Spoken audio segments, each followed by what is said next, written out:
Great.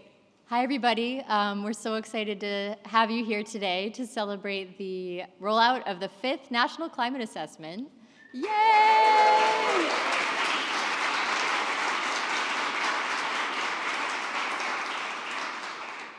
And thanks so much to those of you who are joining us in the room, as well as those of us who are joining us on the live stream today.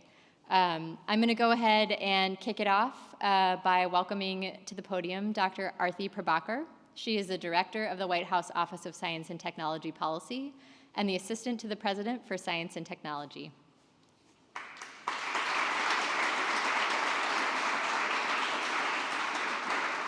Thank you, Laura. Welcome, everyone. This is a great day. Welcome to the White House. If you're here, take a peek across the window so you know where you are. Thank you for joining us. It's a momentous day here as we're launching the 5th National Climate Assessment. As everyone here knows, this is the authoritative, the definitive assessment of how our country is doing with climate change. And I'll just highlight the 3 top lines from this report. Number 1 is what Americans already know, which is we're experiencing it. Climate change is here. It's fueling wildfires and floods and drought and extreme heat and storms. It's made its way into our lives as predicted, which is sobering. But the second thing is something that I think is critically important and very hopeful, and that is that America is stepping up to meet this moment. And this assessment, of course, was conducted over the last several years, and in that time you can see communities across every part of our country, in every state, in most tribal communities and in our territories. In the report you'll find many really encouraging reports of the action that's being taken. And then, of course, with President Biden's leadership, we've now started down the road. With his leadership, we've gotten the bipartisan infrastructure law in place. We've got the Inflation Reduction Act in place. This and more, all of these actions taken together, this is the most significant action anyone anywhere on the planet has taken on climate. And here's what's important. When you look at what communities are doing, when you look at these huge federal actions, this gives us hope that we can move at a scale that the climate notices. And that hope is so essential because the third finding that's important in this report is we still have more work ahead of us. And now we know we can do it. We can bend the arc. And so it's up to us. And if we're going to undertake the rest of this work and succeed in meeting the climate crisis, we all understand that we have to do that from a solid basis of facts and evidence. And that rigorous foundation is what the National Climate Assessment provides. So one thing that I'm particularly excited about, and that was really the vision of this National Climate Assessment from the very beginning, is the fact that this is a document that's designed for everyone to use, and it's practical and really enlightening in some terrific ways. Just a few examples. Imagine that you are a water utility manager in Chicago, and you know that your city's been experiencing extreme rainfall, and you're trying to figure out how to plan sewers when you build them out in a way that they're not going to flood. Well, this tool will let you go in and zoom all the way into your city, to your neighborhood, and figure out for that area how many days of what level of extreme precipitation is coming. That's something you can plan on. Imagine if you were a city planner in Texas and you've been experiencing these really difficult, dangerous heat waves, and you need to be able to figure out where to locate cooling centers to keep people safe and give them refuge from this heat. Well, you can go into this tool, you can go to your community, you can figure out how many days of excess heat you're likely to experience, and you can do an overlay and see where the Justice 40 communities are. Where are the communities where people are living in older buildings, where people are under stress and have health issues to begin with and really need to have access to those cooling centers? Or imagine that you're a hospital administrator somewhere in the Southeast and you know that ticks and mosquitoes are coming into your region, and you need to understand how the seasons are going to shift and vary as these new diseases are coming into your, people are showing up in your emergency room with problems. these are tools that are going to help address all of those and many more problems. This is how people across America can prepare for and take action to respond to the climate crisis. So I'll just conclude my brief opening here with some gigantic thank yous. And I want to start with Allison Crimmins. Allison, those of you who who here has worked with Allison on this report? Like all of you, right?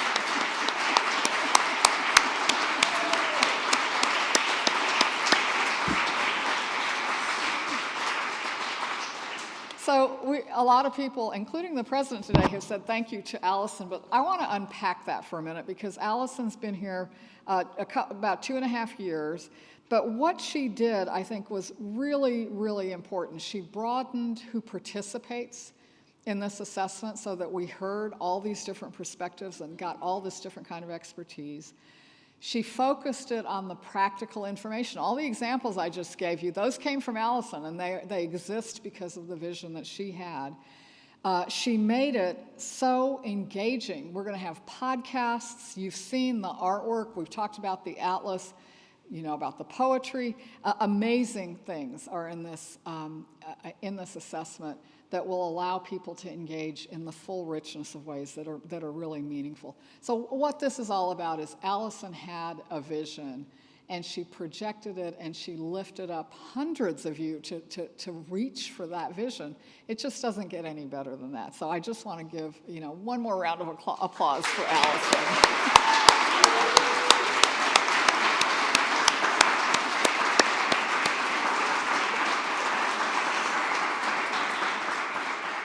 And Allison will tell you that she did not do it alone, and so we saw all of the other, literally the hundreds and hundreds of people, the staff, the volunteers, the writing, the researching, the drafting, the comments, the next draft, and the one after that.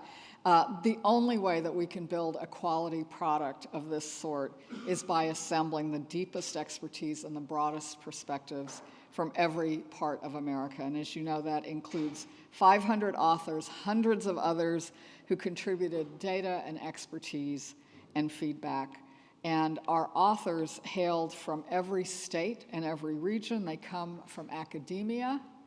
They come from federal, tribal, state, and local governments. They come from non-governmental organizations, including the private sector. They contributed knowledge in biology and chemistry, in physics and math, in all kinds of engineering, in social sciences, from economics to political science, and more, because that's what it takes to really understand what's happening with the climate. Your tenacity and your meticulous efforts have laid the groundwork for America not only to meet the climate crisis, but to use it to advance environmental justice and climate justice, to create clean energy industries with good jobs that support families, and to renew our relationship with nature. And this is one of the world's greatest aspirations today, is to succeed in this enterprise. So please know that you've made an immeasurable contribution towards achieving that. Thank you all so much.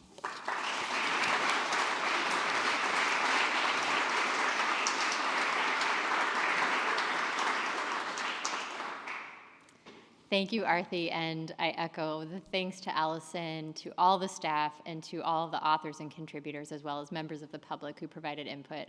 I also realized I got so excited about the launch that I forgot to introduce myself. I'm Laura Petej. I'm the Chief of Staff for Climate and Environment here in the White House Office of Science and Technology Policy. It's been my pleasure to work with the USGCRP team and others on the rollout today, and I am happy to be your MC. So next we will hear a video message and reading from the 24th Poet Laureate of the United States, Ada Limon, who wrote a custom poem for NCA 5.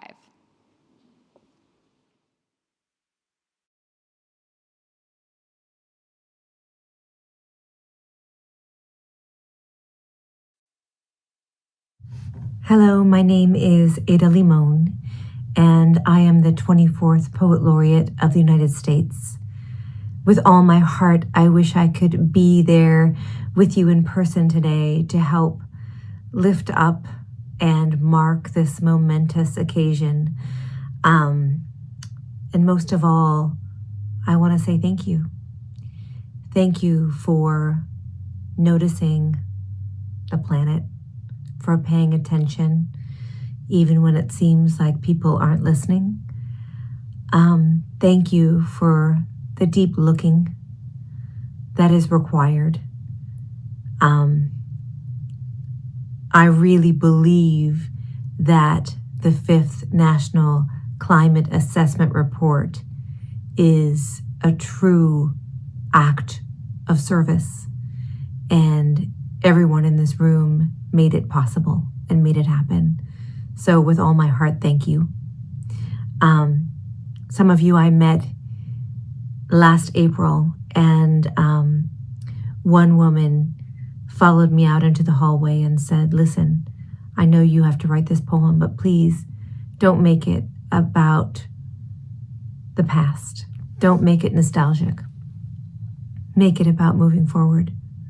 Make it about where we are. And I held that in my heart as I wrote this poem.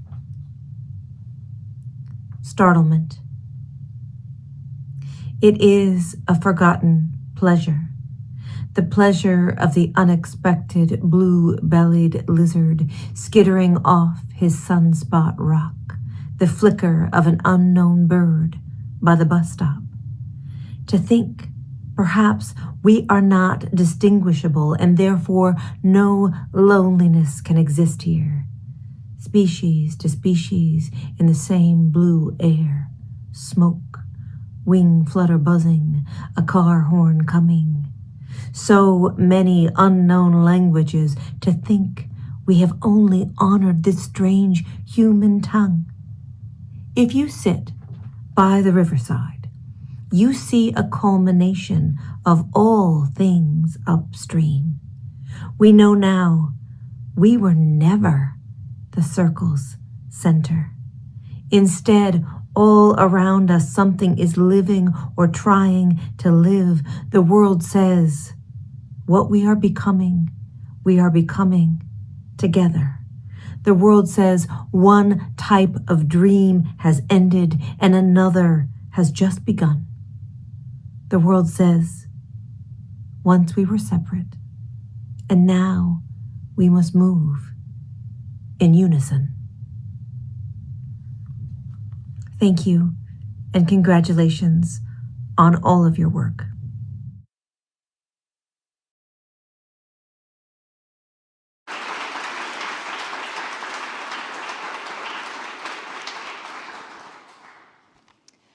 What a gift that poem is, and I'm so grateful that she was able to share with us today. Yes, now we must move together in unison. So next up, I am happy to introduce Brenda Mallory, who serves as the chair of the Council on Environmental Quality here in the Executive Office of the President. Brenda, the floor is yours.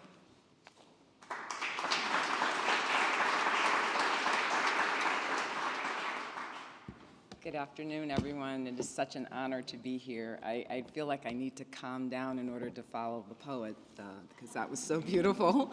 And that's not my normal energy level, but anyway, I'm just so thrilled to be here. I'm so excited about this, and I was not even involved in it, but grateful for all of the work that everyone in this room has done, and those of you who are online, and amazed at the number of people who had to work together in order to make this happen. And I particularly want to congratulate my colleagues at OSTP and Allison and Jane and folks who've worked really hard in putting this all together. I think we are all going to benefit for it. I've been talking for several weeks about how I see using this as an anchor for work that we're doing to try to make real on the ground the things that we are trying to describe and help people understand. And so I think that's one of the key benefits, but many more will be discovered. I think one of the other things about the National Climate Assessment is that it is just another example of the importance that President Biden places on the development of good science and the need to use that information in how we improve the lives of people. That's what this work is about, and I'm just grateful for what you all have done to make that possible. This is a tremendous resource that I know will help communities across the country understand what they are experiencing every day, and the options for protecting themselves now and in the future. Climate change has devastating consequences on everything from our local economies to our cultures to our health and our well-being. And the National Climate Assessment chronicles what that looks like in every region. And it tells us what we can do in order to address these issues. It takes our understanding of these issues to a new level. It demonstrates why President Biden is leading the most ambitious climate, conservation, and environmental justice agenda in history. Laid out in this report, we understand what our challenge is and what we need to do in order to tackle it. And I think the President, recognizing the kernels of knowledge that we already understood before the report and why that is leading us in the direction that we have been heading in this administration, all acting on what I think is just a fundamental belief that everyone deserves access to clean water, to clean air, and to healthy communities. And the work that we are doing is designed to try to make that basic notion of fairness a reality in our work. The assessment makes clear that underserved and overburdened communities face disproportionate risk and impacts from climate change. These same communities often lack access to adequate infrastructure, safe housing, green and blue spaces, and other resources to prepare for and respond to climate-related hazards. That's why President Biden has been working and has us working every day to ensure that the needs of underinvested communities are reflected in the priorities, policies, investments, and decision-making of the federal government as we move to tackle the climate crisis. We have a steadfast commitment to reaching communities that have been left behind and to ensuring that we are helping to position them for success, helping them to position them for a healthier environment. For the first time, the federal government has committed that 40% of the overall benefits of certain investments will flow to disadvantaged communities that are marginalized, have suffered from underinvestment, and are overburdened by pollution. That's what President Biden calls the Justice 40 initiative. From energy, clean energy and clean transit, to affordable and sustainable housing, to resilience and restoration, we're embedding environmental justice principles into the DNA of federal agencies and directing billions of dollars to where they are needed most. Just last month, I visited Charlotte, North Carolina, and saw a neighborhood in need of trees and tree maintenance. This is especially significant when you think about the blistering summers that cities have been facing across the country. But thanks to President Biden's Inflation Reduction Act, we have announced a $1 billion program giving grants to expand equitable access to trees and green spaces in urban communities, cooling city streets, and improving air quality. These grants are going out to people in all 50 states and in the territories, and already are making a difference in people's lives on the ground. 2 of those grants were awarded to Charlotte, and now the city will be able to help residents combat the heat island effect with cooling effects of an expanded urban tree canopy, benefiting community health and safety for years to come. President Biden's Investing in America agenda is bolstering the Justice 40 initiative. The Bipartisan Infrastructure Law and the Inflation Reduction Act together dedicate billions of dollars to reduce pollution, turbocharge clean energy, and help protect communities from fires, floods, and storms. For the administration, environmental justice is a whole of government commitment that is reflected in everything we do, from our climate resilience efforts to our work to conserve and restore our nation's lands and waters, to ensuring safe drinking water and building a clean energy economy. Equity and justice are front and center for the president. The release of the 5th National Climate Assessment equips us with the best available science and understanding of climate change to work together and deliver the best results for communities across the country and advanced environmental justice for all. So thank you all for all that you've done to get us to this point today, and I look forward to continuing to work with you.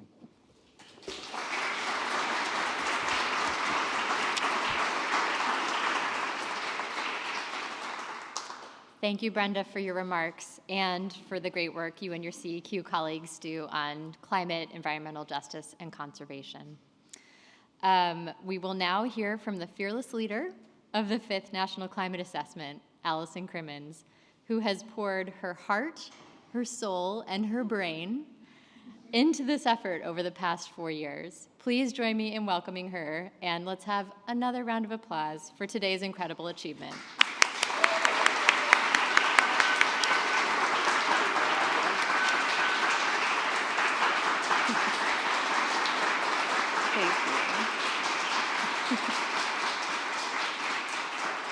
Thank you so much. It is really thrilling to be here with all of you, whether in the room or online, and it's really thrilling to finally be at this point of releasing NCA 5. I'm also excited about where we find ourselves as a country. We're at a really exhilarating threshold, or what scientists might call a tipping point.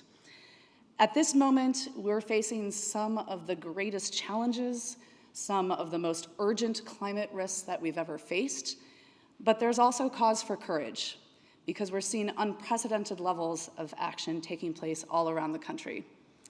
People across the US have never been more dedicated, more active, more forward-looking about advancing climate solutions.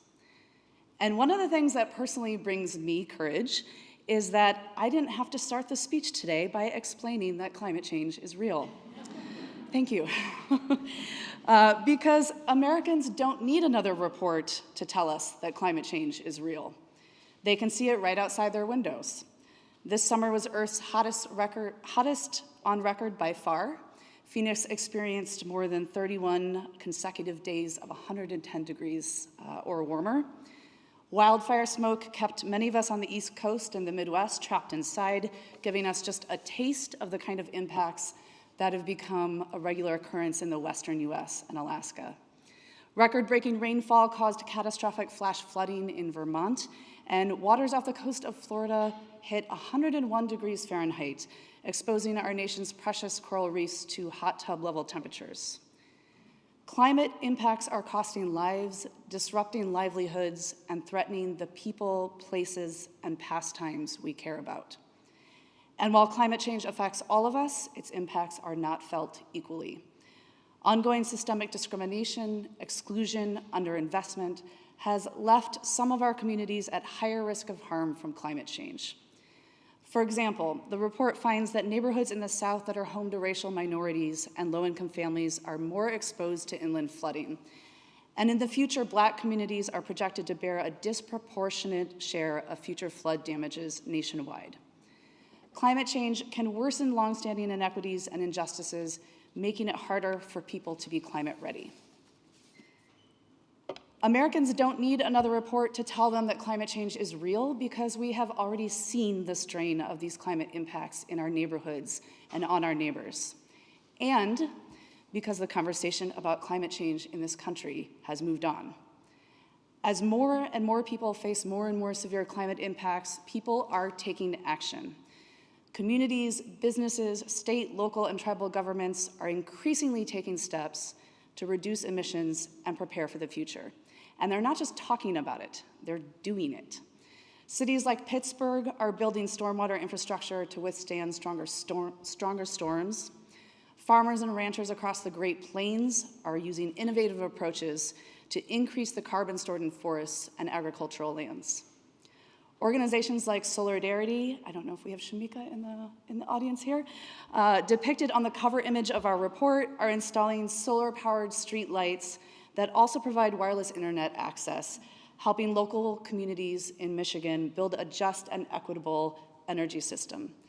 And in Puerto Rico, household solar and rainwater harvesting systems protect against interruptions during extreme weather. Innovations are helping us use energy more efficiently and move to clean energy sources. Over the last decade, the cost of solar energy has dropped 90%. And at the same time, we've seen solar capacity rise quickly. And that pattern is the same for wind energy and electric vehicle batteries. In 2020, 80% of new electricity generation capacity came from clean energy sources. And we know that investments through the Bipartisan Infrastructure Law and the Inflation Reduction Act are expected to increase deployment of clean energy technology even further. There is urgency, but there is also a lot of action and a lot of cause for courage. So Americans don't need another report to tell us that climate change is real. We are seeing it and we're doing something about it. What we do need is a guide to help keep us moving forward, a guide to tell us what risks we're facing next, what kind of changes we can expect under different futures, and what solutions can help us avoid the worst climate impacts. NCA 5 is that guide. The hundreds of experts, hopefully many are listening in online, the hundreds of experts that contributed to this assessment really work to ensure that this is not just a report written by scientists for other scientists. This is a report that was informed by users, a report that people can see themselves in. It's a report that is useful and usable. As people across the country face the climate crisis, they will have NCA 5 in their back pocket. Luckily, you don't have to fit all 2,000 pages in the back pocket because we made sure it works really well on phones and tablets. The report is built so that you can skim across the top line messages or dig deep into a topic, whatever your needs might be. We've created really beautiful and instructive figures that are easy to share, slides and handouts for educators and students. There are podcast episodes with interviews of our authors, an audiobook reading of the overview chapter, and for the first time ever, we will be translating the entire assessment into Spanish, which will be available early next year. We've also created an interactive atlas that Arthi spoke about that you can use to zoom into your state or your county, where you can explore different climate impacts under different potential futures. You can use this tool to create your own maps using the same data that was used in NCA 5 to understand how climate change will affect your home and to better prepare for the future. And I'm really proud that we have included art and poetry into NCA 5 for the first time. You heard Ada read her poem, and hopefully you've had a chance to see some of the art here in person and in our online gallery. I'm really proud of this because I've seen the power of art to move people to greater understanding and to greater action, and because we need artists to be a part of the climate conversation too. So with all this rich, authoritative climate information, with all of these tools, NCA 5 is your guide to climate change in the United States. And we need it. We need this guide because while we have made a lot of progress in the last few years, we still have to move a lot faster and go a lot farther towards addressing the climate crisis. To avoid the worst impacts of climate change, our country must drastically reduce and zero out greenhouse gas emissions. Thankfully, we already have many established and cost-effective strategies that can get us a long way towards that goal. But we're going to have to deploy those technologies at a pace faster than we have ever done before. And we're going to have to explore other emerging options to power this transition. Options like alternative fuel to reduce emissions in difficult to decarbonize sectors, and strategies that harness the power of nature to take up carbon from the air. We'll need to take bolder, transformative adaptation measures that break from past practices and norms. And to make sure that we are not exacerbating existing social inequities or creating new ones, our actions must emphasize collaboration, center equity and justice, and incorporate a wide range of values and knowledge sources. Because climate solutions can also be solutions to injustice. The good news is that if we scale our climate responses to meet the pace of climate change, if we center equity from the start, the benefits will far outweigh the costs. Mitigation and adaptation actions can not only reduce future climate impacts, they can improve air quality and our health right now. They can create new jobs and economic opportunities in the near term. They can strengthen our resilience, and in part, help us redress legacies of racism and injustice. So we find ourselves at this exciting tipping point, recognizing the urgency and ready for action. NCA 5 tells us that the future is in our hands. It tells us that accelerating climate action is an opportunity to limit the devastating impacts of climate change and to create a healthier, more resilient, and more just future. And that gives me courage. Thank you.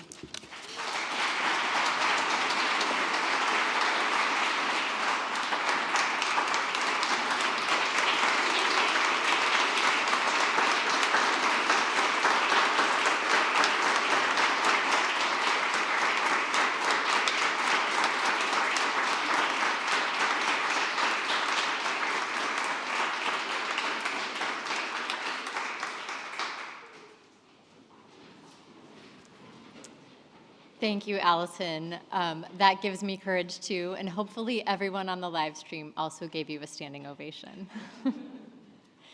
I also wanted to say before we transition into our next panel, just a huge shout out, in addition to the staff at the U.S. Global Change Research Program who provided a lot of time and effort and brainpower behind this report, the 14 federal agencies who participate in USGCRP, who provided funding, who provided expertise and authors and staff time and all, led the technical support unit and all of the things that you see in the assessment in terms of how it works. A great amount of that was provided by support from these federal agencies. So huge shout out to the agencies who helped to make this happen as well. Okay, so without further ado, we will be transitioning into our first panel discussion, which I'm excited about, with some of our authors. So you're going to hear directly from them about the findings from NCA 5. This panel will be moderated by Dr. Mackenzie Listrup, who is the director of NASA's Goddard Flight Center. So panelists can make their way to the front of the room.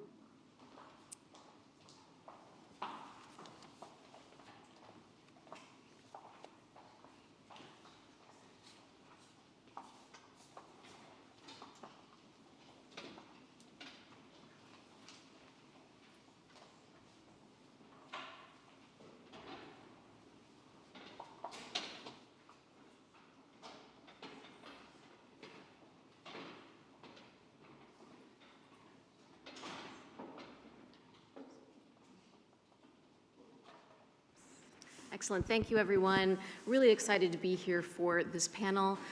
My name is Mackenzie Listrup. I am the director of NASA's Goddard Space Flight Center. And Goddard, the largest piece of our work really is developing instrumentation and missions for the Earth science endeavor and the climate endeavor. And we have a big mission supporting NOAA and USGS in their climate objectives and weather objectives as well.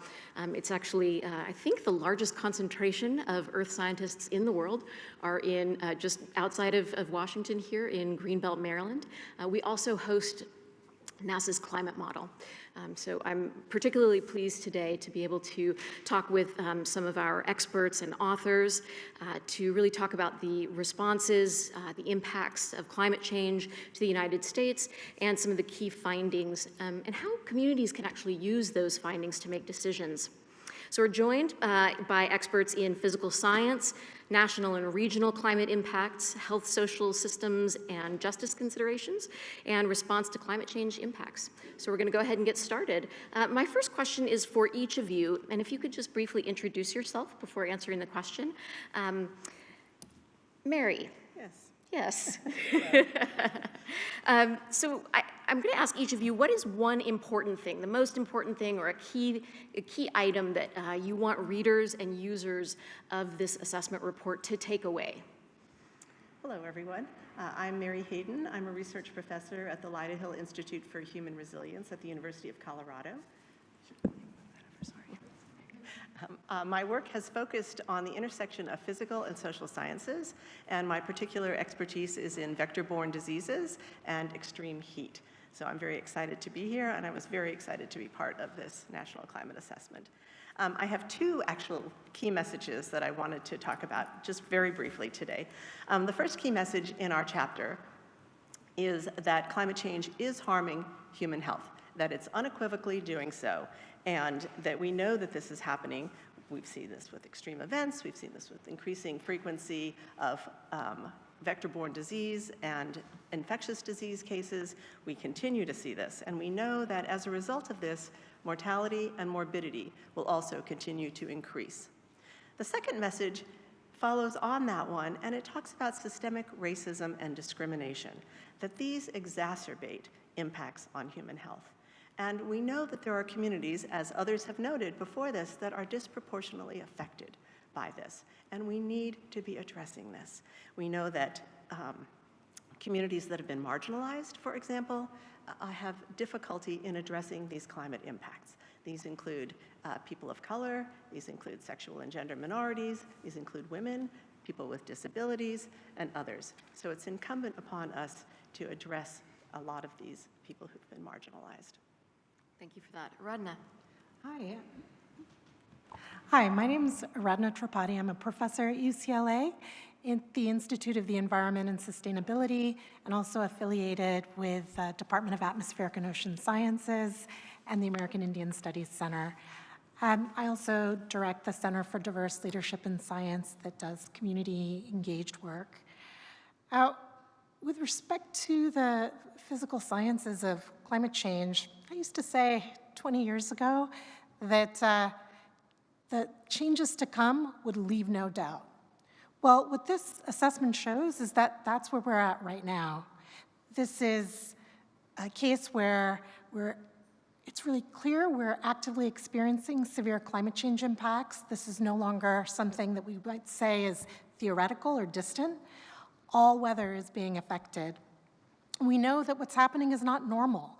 When we look at reports over many generations from people, we also see that the experiences that people are having are supporting what climate modeling and what physical records of past climate change that go back thousands of years tell us, which is that, in fact, this is really unprecedented.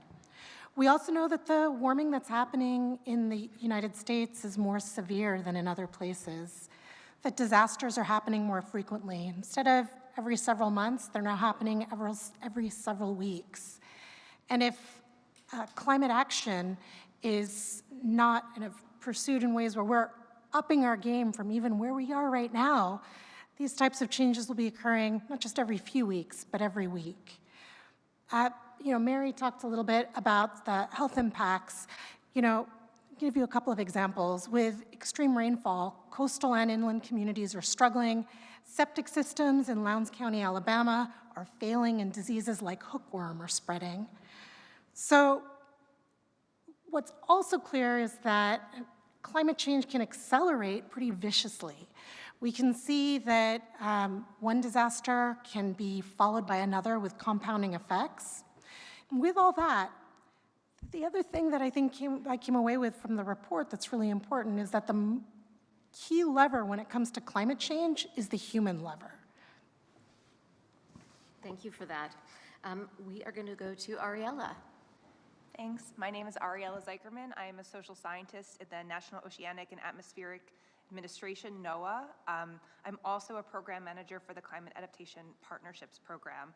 I am an agency chapter lead on the Social Systems and Justice chapter, which is a brand new chapter in this NCA 5, and I'm an author on the Overview chapter. And I'd like to build on what you said, because our major takeaway is that social systems are the drivers of climate change. They are also the driver of unequitable impacts of climate change, and they are the driver of creating solutions of climate change. Humans are at the center of climate change. And when I say social systems, I mean the institutions, the policies, the programs, the values that we bring to every action that we take. And those include things like housing policies and insurance policies, how we mitigate flooding, how we build infrastructure. These are human decisions. And so when we think about climate impacts, we also need to think about climate solutions. And so what our chapter does as a first-time chapter is offer these frameworks. This is how we think about it. And you can see how across many of the chapters, in the regional chapters, in the sectoral chapters, and in the response chapters, that people pick up that framework and apply it to their particular case. one of the big takeaways I hope that people get from this, this publication is that you in your hometowns, in the decisions you make, can pick up this chapter and apply those frameworks to the questions that you're asking. You can look at the other chapters on water and coastal resilience or on the Caribbean and say, oh, these are the human issues and these are how we address human issues. Or you can say, these are the frameworks and how can I be creative in applying them to fixing the problems on the ground for the people who live in the places where I live. So that's really the takeaway that I hope that people come away with. Excellent, thank you. Pablo? Thank you. I'm Pablo Mendez Lázaro. I'm an associate professor at the University of Puerto Rico Medical Science Campus. I'm also an investigator at the UPR Comprehensive Cancer Center and the lead principal investigator of the first NOAA CAP-RISA in the Caribbean region and the chapter lead for the U.S. Caribbean. So very happy to be here and to be sharing this table with the rest of the panelists. I need to echo first what all of the others colleagues just mentioned. And this is a tricky question. And to be fair with my team members, I don't think that I will have one only priority or the most important thing out of our chapter. In meetings and dialogues and conversations, our team decided to have 5 different priorities, and those priorities are related with most of the other colleagues mentioned already. It's related to human health, is related to coastal and terrestrial ecosystems, water and food supplies, critical infrastructure and essential infrastructure related to energy and water, planning for climate adaptation. With that being said, I think that in the case of the Caribbean, we are 2 different territories that are facing similar hazards, similar climate change impacts, that we share also similar background and history, but we also are very different in terms of something that is pretty obvious. In Puerto Rico, we are Spanish speaker, and in Virgin Islands, they are English speakers. We have almost 3 million inhabitants in the islands, while they have only 90,000 people living in 3 different islands, right? So there is a complexity also that exists in the region when we're talking about collaboration and partnership and relationship when we're talking for climate adaptation. One important thing that I will dare to say, and please to the rest of my team members, don't get me wrong, but I think again that everything that is there is important, but it's the highly dependence that we have on energy fuels, fossil fuels, right? In the case of Puerto Rico and in the case of the Virgin Islands. Almost 98% of the energy that we are producing, still producing in Puerto Rico, is coming out of burning fossil fuels. And what is happening, and you will see it also in the chapter, is that we're still investing thousands of billions and billions of dollars in continuing doing more burning fuels and building new plants for energy in Puerto Rico and in Virgin Islands.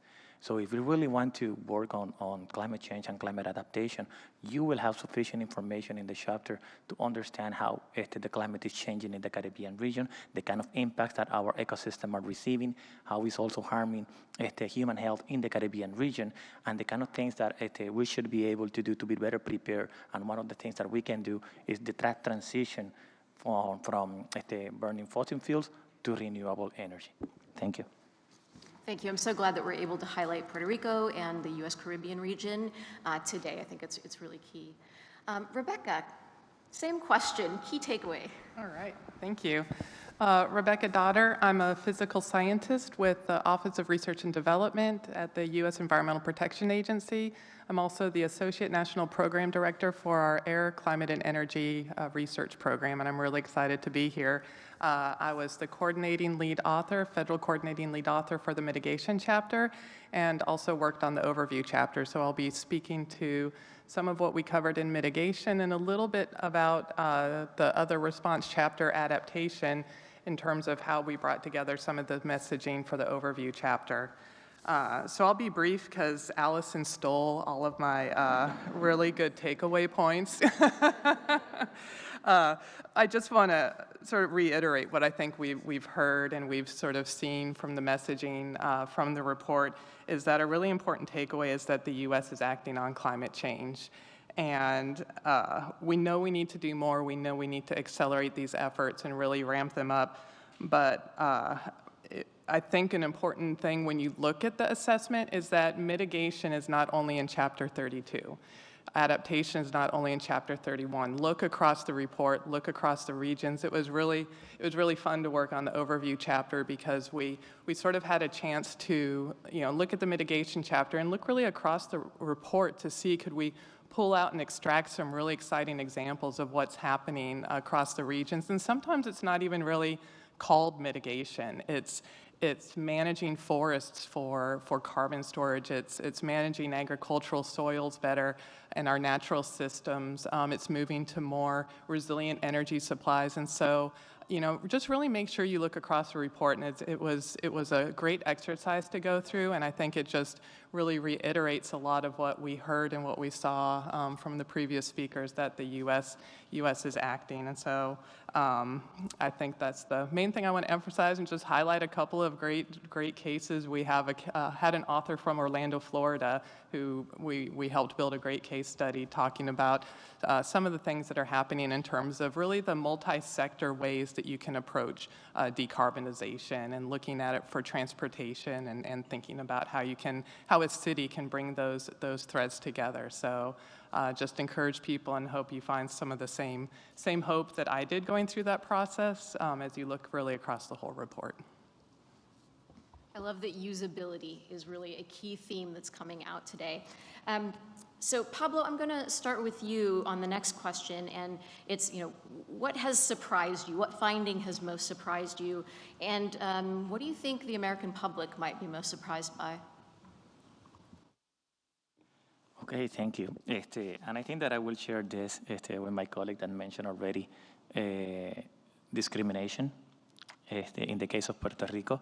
So something that at least is going to be new from other reports. And in the case of Puerto Rico and the Virgin Islands, we are highlighting how this kind of discrimination and political discrimination and also the colonialism, it could be also impacting the climate change adaptation policies and the strategies that we can make for the future.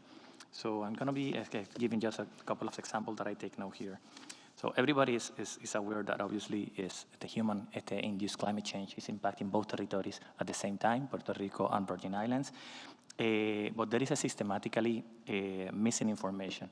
And this is something that we discuss also with other chapters. And that systematically missing information, just to mention that, is not enough.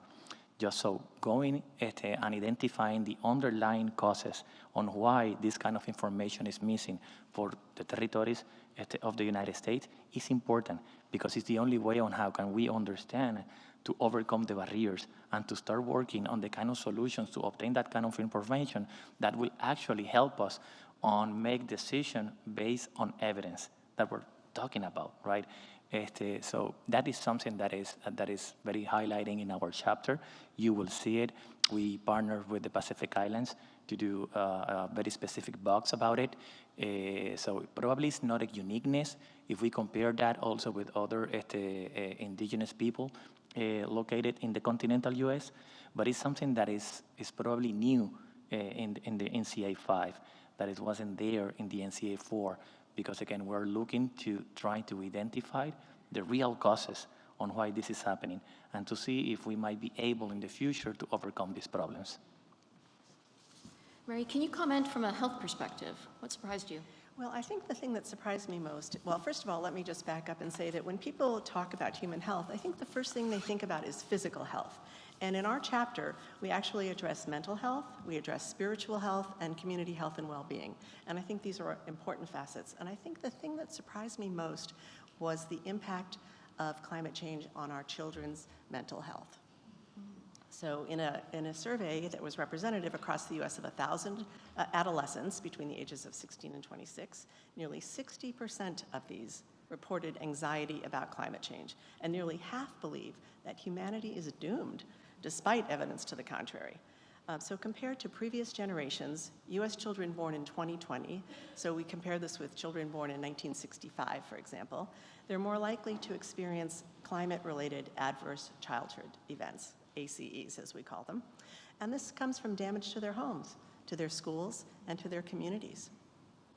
Children who have 4 or more of these ACEs have 3 to 6-fold greater odds of having anxiety, depression, and substance use disorders.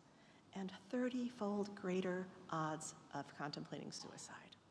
These are sobering statistics and something that I think we really need to take to heart. But we can do something about this. I mean, we can look at psychological resilience training along with mental health care, which may help to lessen anxiety in our children and adolescents. We have youth climate education programs, and the Biden-Harris administration has just talked about the Climate Corps, so also addressing adolescents. And the idea behind these is, the intent is to reframe climate change so that we're looking at solutions. And I think this is really critical. This is our future. Yeah, to build on that, I think people expect a report like this to very much focus on the doom and gloom. And certainly we're hearing that that is affecting our youth. Right. Can you talk about the opportunity for hope that is embedded in this report? What is there to be hopeful about? You want to start us off? Sure. I think that, on this incredible planet that we are in this incredible country, we can see that there are a number of stories about how humans are this incredible lever. That's always been the case when it comes to climate change, but my grandparents and parents' generations didn't know the consequences of their actions, right? Consequences of fossil fuels, but we do. And this report makes that very, very clear. We also know that carbon's gonna stick around, and there's a lot of change to come, but we can plan and act. And the very fact that social scientists, people in the humanities and arts were part of this report, and that we have Indigenous perspectives, community perspectives centered in this, means that we are, I think, at a stage where we can learn from this and start to work on transformative climate adaptation. This is key because we really do need a Marshall scale type of plan. We need to reimagine and reconstruct every institution and process, every system with climate justice at the heart. Thank you, Radna. Rebecca, can you comment on the same question? Yeah, so kind of building on some of my previous comments on the U.S. acting on climate change, I think one of the other things that gives me hope is that we're seeing action now, but also for a lot of these mitigation options, we don't really have to wait to see their benefits. When we reduce greenhouse gas emissions, for example, we're also reducing the air pollutants that are emitted at the same time.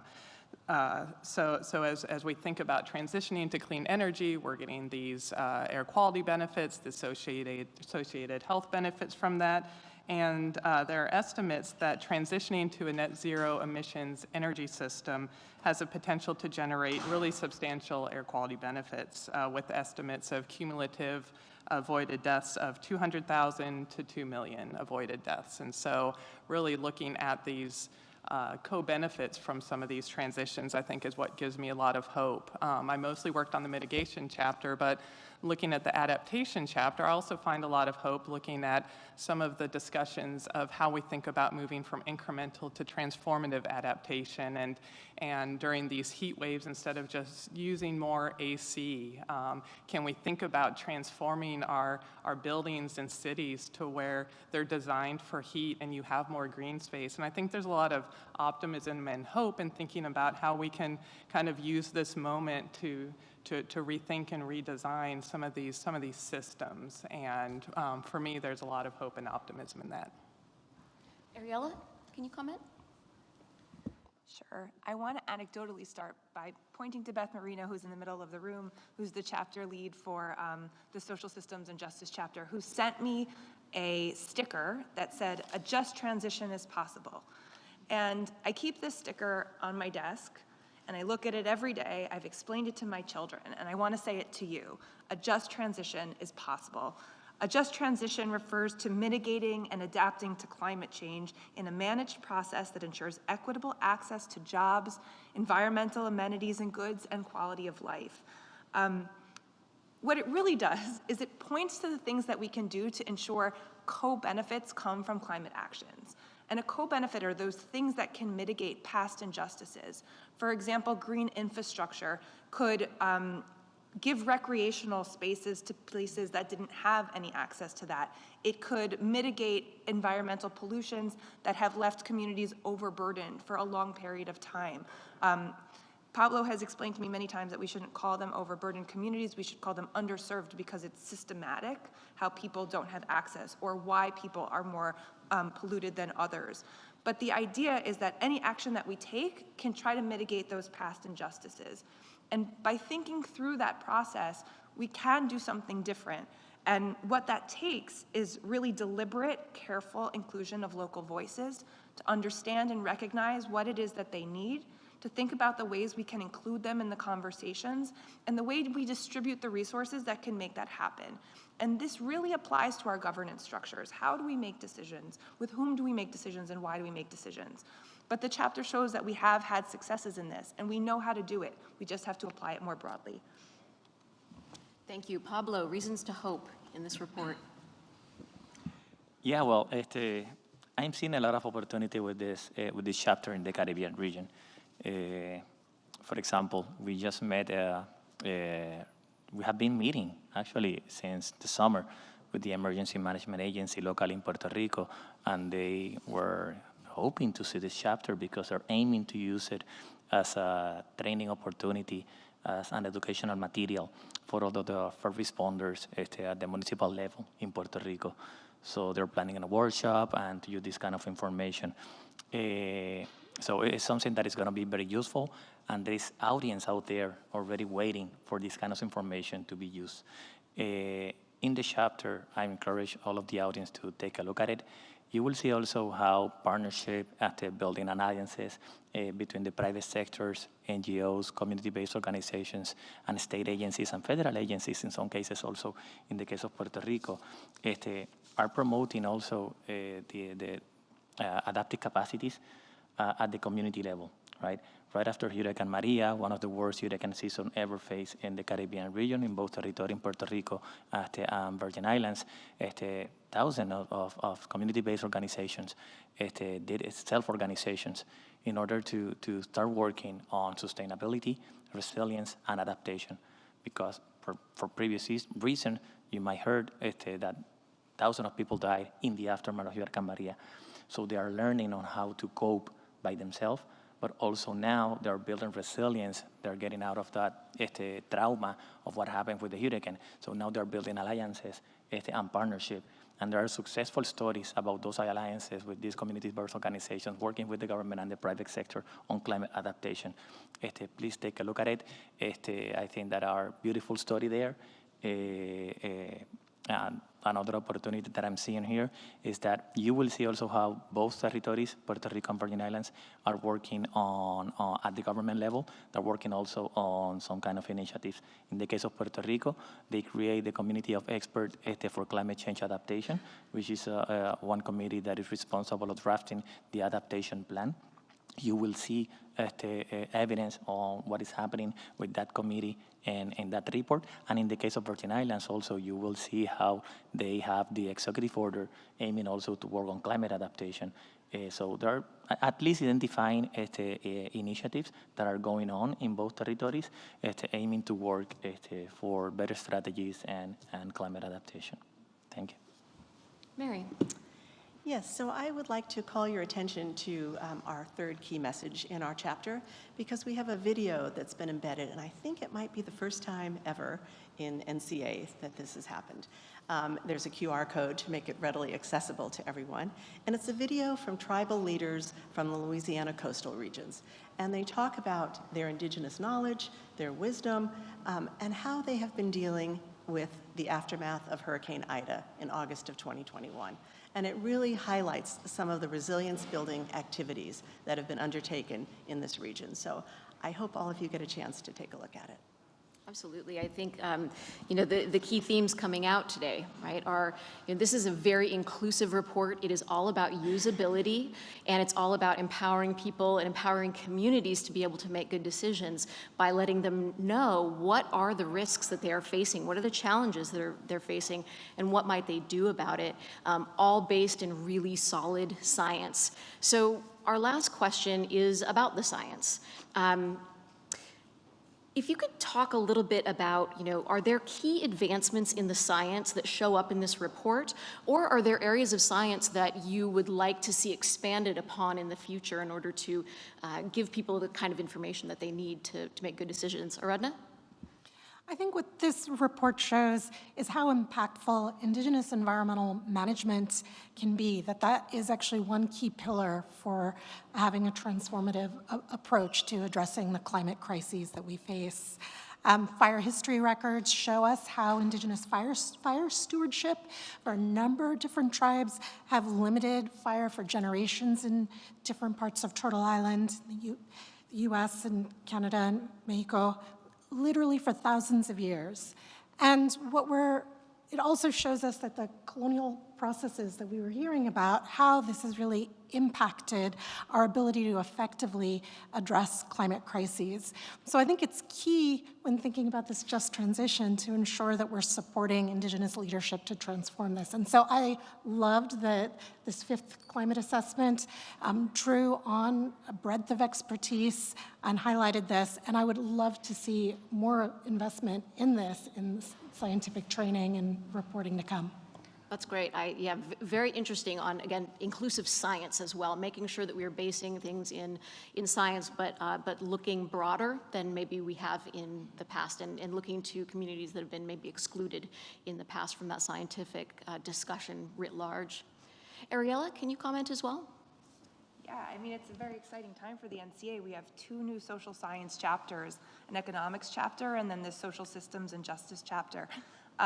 If you have followed the NCA for the past, decades, you know that social science has been really marginalized, but you cannot solve a climate crisis without people.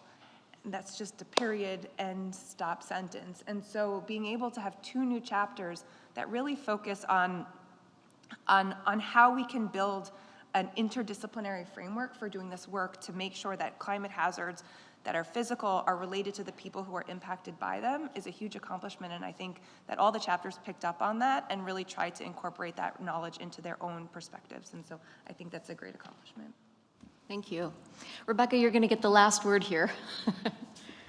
Oh my goodness, no pressure. I think one of the areas where we've really learned a lot over the past few years for mitigation is really this large literature assessing pathways to get deep reductions and to get to net zero. And we have some really consistent and robust findings that we need to decarbonize electricity. We need energy efficiency. We need electrification of a lot of our end-use energy demands like transportation and heating. And so we've made a lot of advances in really knowing what those near-term options are for really drastic reductions. And I think that's important to highlight what we know and a lot of the certainty around that. And one of the other areas that we've, I think, made a lot of progress, but want to continue to make progress on going forward is really looking at our decarbonization and our mitigation options, whether that's emissions reductions or carbon dioxide removal and pulling CO2 out of the atmosphere through natural systems. We want to really make sure that we're continuing to look at what those options means for people and for the environment. So what are the impacts on environmental justice? What are the impacts for health and our air, land, and waters, understanding what it means for labor and employment. And I think we made really great strides in this last assessment, and I think that's an area where we want to continue to move forward and having that information, because that's what's going to help decision makers at the end of the day, is understanding really the full breadth of how effective these options are and really what they mean for people. And I'll leave it at that. Thank you for that, and I want to thank all of our panelists for the work that you have done on this assessment, the work of your colleagues, and for the considerable amount of time and energy that you've put into this really important product. So thank you very much, and thank you for sharing some of your perspective today. Thank you.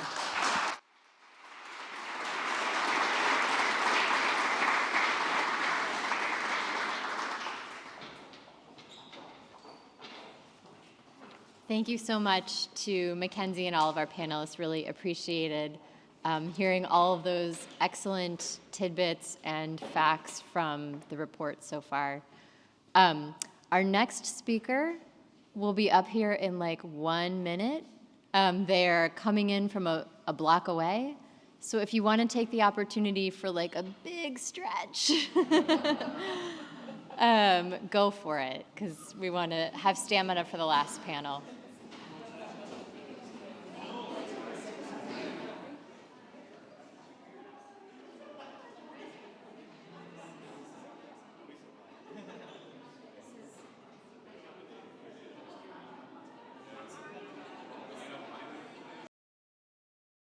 Seconds. We will be joined by Ali Zaidi. And Ali serves as the assistant to the president and the National Climate Advisor. And Ali also leads the White House's Climate Policy Office. So thank you for your patience while he got a little bit snagged up in traffic today. And hopefully he'll walk through that door in just a second. Yeah, drum roll. No, that would not be. Thank you, though, to the panelists for all those great observations. And also, to the viewers online, I hope that you all are taking time to familiarize yourself with the resources that are available for NCA. You've heard about, the really great user-friendly website and how you can download figures and share them with your friends. You can access the data. You can access the atlas. And we're really looking to everyone in the room and online to help us amplify and get the word out. We've seen some great press coverage this morning, but again, a lot of this is like getting it into the hands of decision makers who can actually access and use this information, whether they're county planners or water utility managers or farmers or whatever. And I'm also going to cheat by talking a little bit about our next panel, which will be with people who are actively using climate information in their decision making and with their stakeholders and communities. So there he is. Perfect. Okay. Ali, we are ready for you. Hey,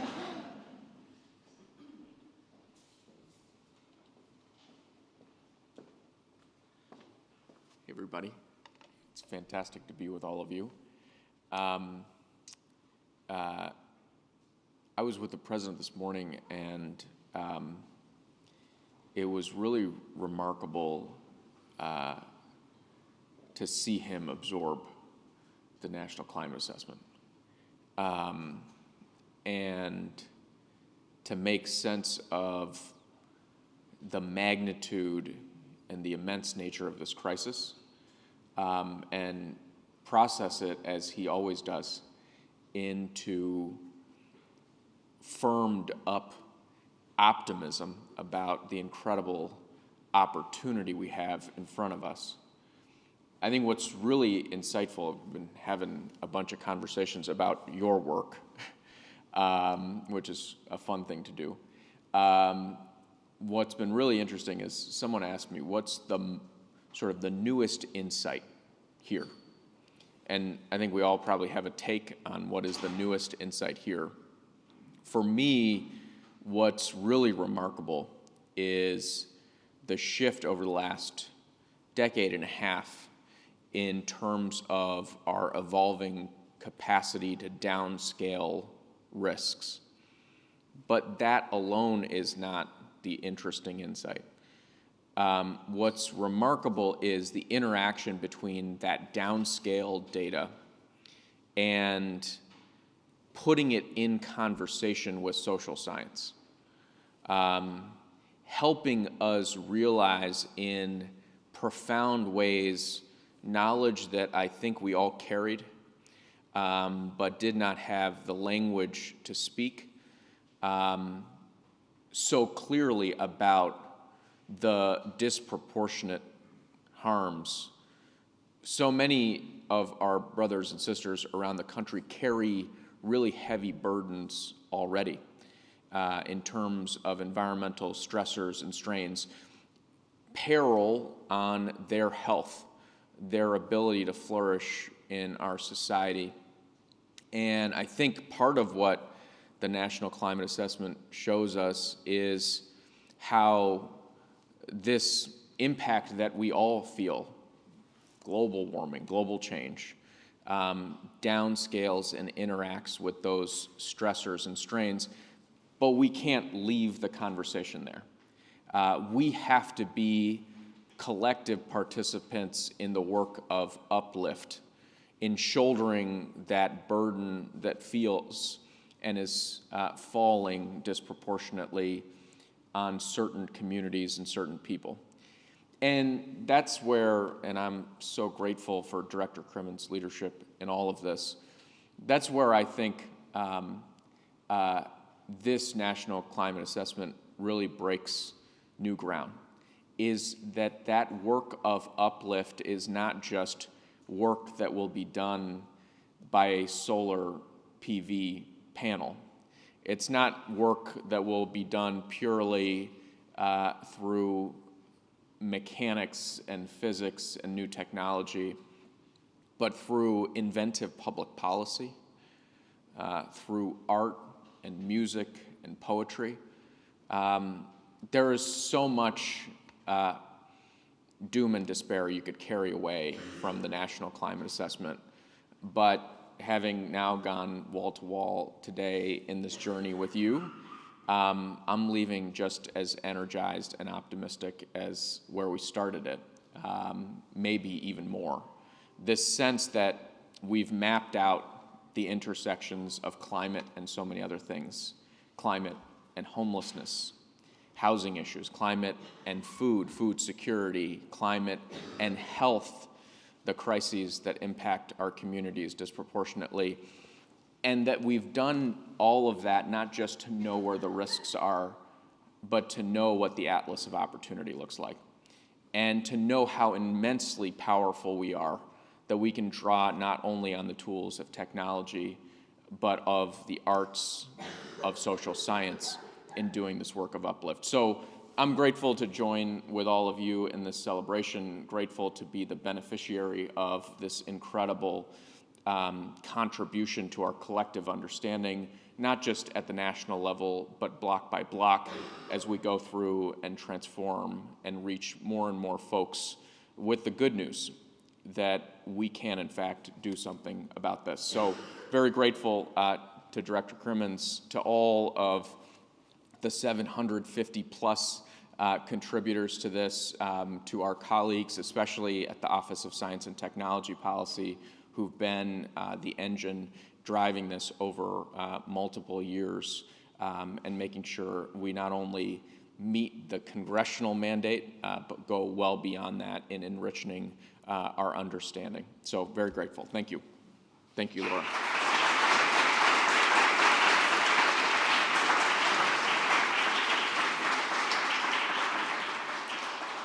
Great. Thank you, Ali, so much for those remarks and for your leadership on climate action. We're now going to move into our second panel, focused on using and applying NCA 5 to inform planning and action. Our panelists can go ahead and make their way up. This panel will be moderated by John Podesta, who serves as Senior Advisor to the President for Clean Energy Innovation and Implementation.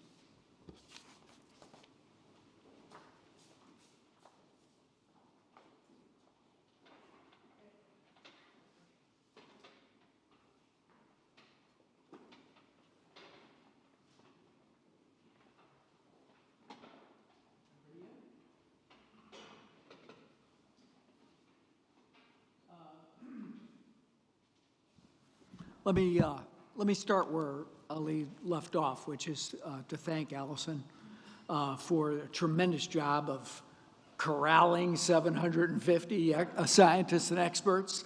That's not an easy task, and it took years to do, and it produced a remarkable piece of work that discusses and drills down and makes useful that joint work of those scientists and experts to tell us what starkly the challenge is, but also really, I think, leans into the fact that we can take action, solve this crisis, make things better, and do it, as was noted, in a way that builds a more just, sustainable society going forward. So thank you for all that. We've gone from hearing from authors and people who dove deep into the data to people who use the data.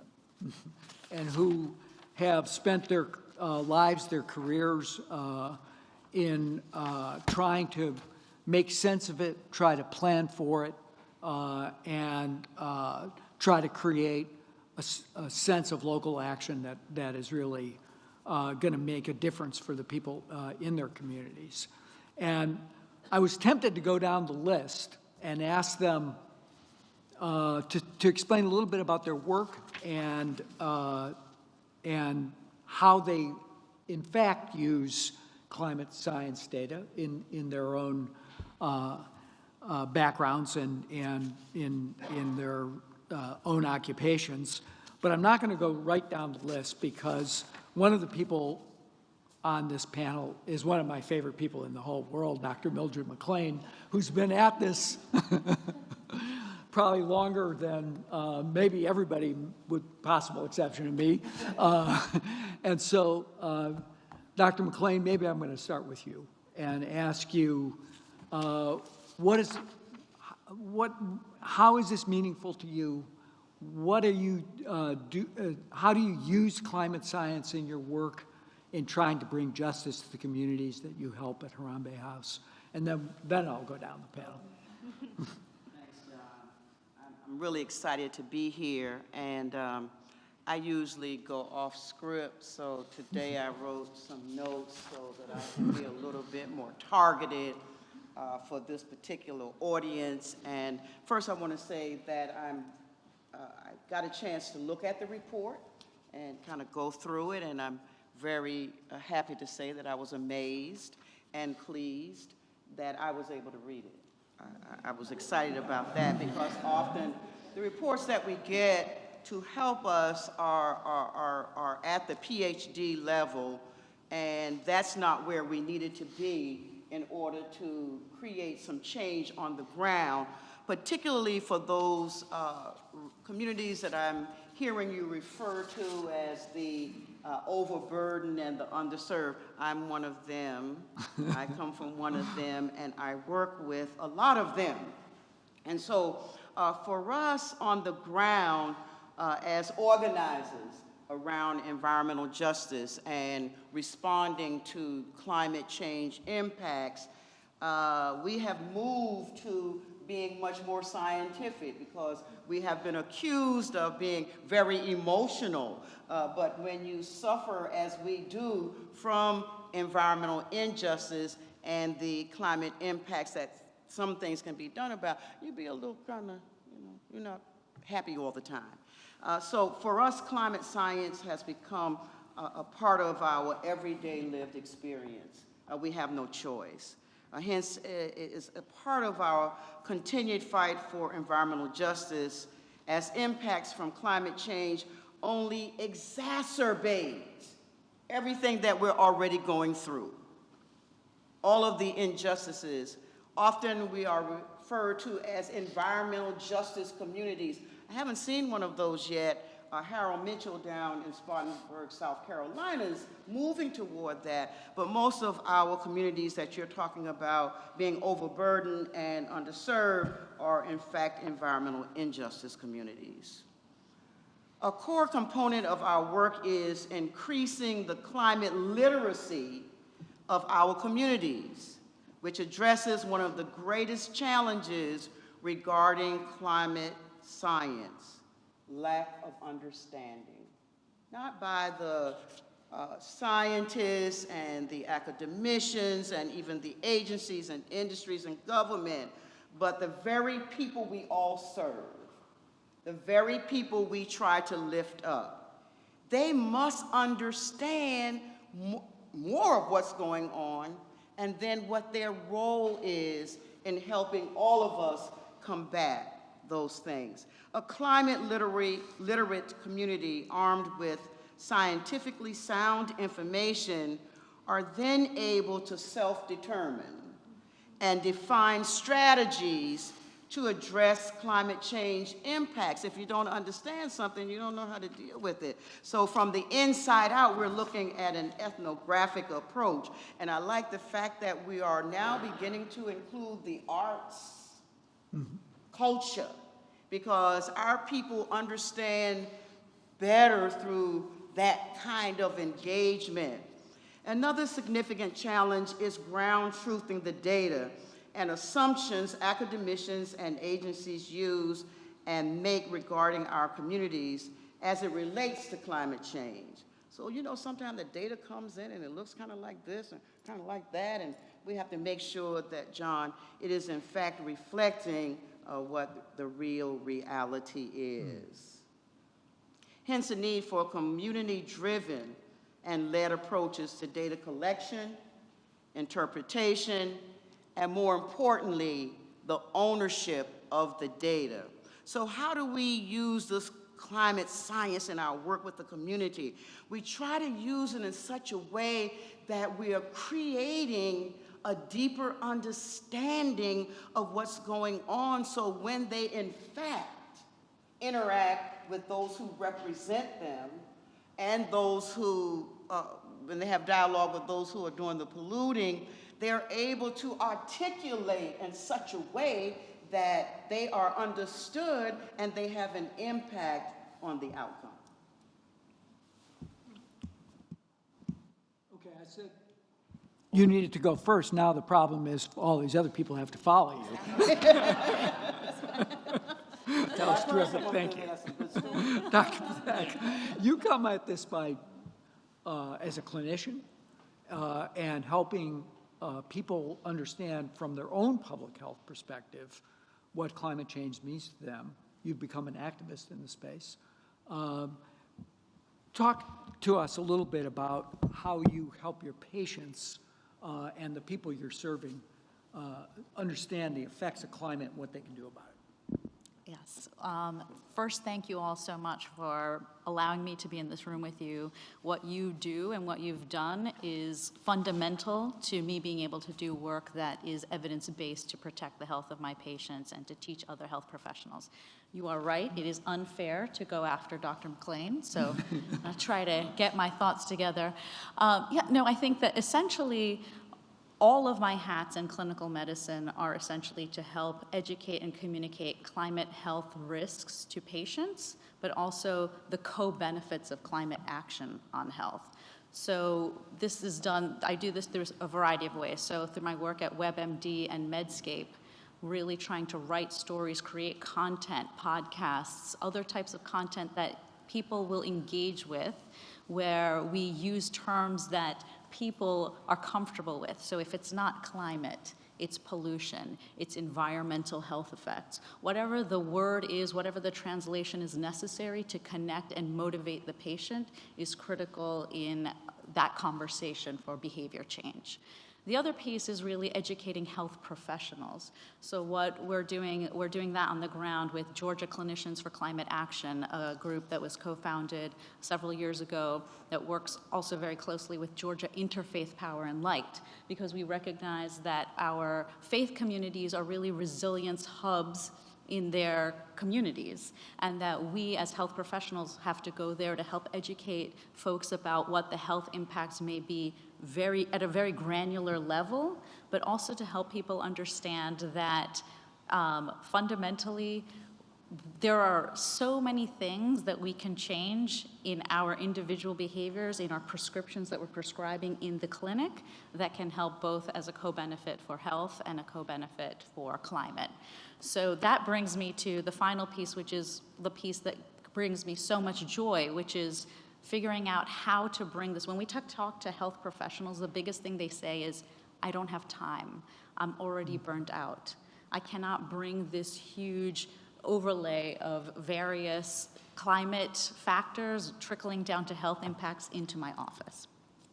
So what we want to do as part of the American College of Lifestyle Medicine is to help health professionals understand the very basis of what we're trying to do to prevent, treat, and manage every health condition that is chronic, whether that's cardiovascular disease, diabetes, autoimmune disease, to optimize immune health. Whatever health profession you're in, the initial guideline is to think about food, stress management, sleep, physical activity as medicine. These are the core solutions that are outlined in the NCA 5 report. And so we want to help health professionals not leapfrog over those less carbon-intensive therapeutic options and jump straight to the very highly carbon-intensive therapeutic options. So that's a core piece of what we do as well with regard to education. That's great. It's that sleep part I'm still working on. But thank you for that. Sean Fikema, did I get your name? Yeah. Is a third-generation family farmer from Minnesota. I wonder how is climate change now affecting your practice and your farming? What are you seeing out in that's different than when you started, and how can you use some of the information that's been assembled here to help you be a better farmer? Yeah, thank you, John, and thank you everyone for inviting me here. I got to be probably the least likely person to be sitting in this room. You know, I have no PhDs, no doctorates, no nothing, just farmer. And I'm fine with that, and I'm very proud of that. I am a third-generation family farm. We've been farming on our operation at our current location since 1950. Much of the report refers to stuff from 1951. So essentially, my family's been in the same location, doing the same thing that entire time. The changes we've seen have been primarily in rainfall. And that is primarily what has probably put me in this seat today, is the changes we've made to deal with that. And we didn't make those changes to our operation to necessarily be less carbon intensive or anything like that. It was strictly an erosion-driven situation. But those practices, which today are now considered climate smart practices, are something we didn't even know about. There was no name for them essentially when we started doing it. The effects we've seen, though, are definitely been beneficial to our operation. The water holding capacities, the different things that decrease the rainfall and the runoff from what we do, which essentially, I guess, the big part for us is how do we keep farmers farming? How do we put people back in my seat as I tend to get older? And I think that's what's important, and that's how we tend to, or I tend to, portray the practices that we're doing to help deal with, whatever changes are coming our way. The technology and the different things gets people excited about being a farmer. Because let's face it, it's not always the most glamorous job in the world. We're out in the dirt. That's where I really love to be. I want to be out in the dirt. My wife and I spend time together just digging in the dirt and looking at soil and worms and all that stuff. That is our fun time together. So I guess with that, that's how we've used and adapted to some of the changes.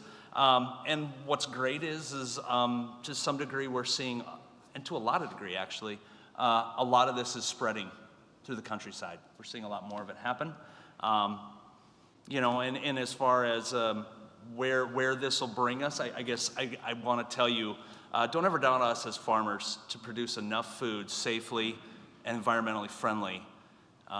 We will do it. We've done it from the beginning of time, and we will continue to do it. So. And I'll bet you become a PhD in computer science in the process, whether you admit it or not. Yeah. Dr. Carlo, you are on the front lines of where the effects of climate change are maybe the most dramatic, working in the Arctic. And I wonder whether you can tell us a little bit about that experience, how communities are adapting to that, how this information could possibly be useful in the work that you do up there.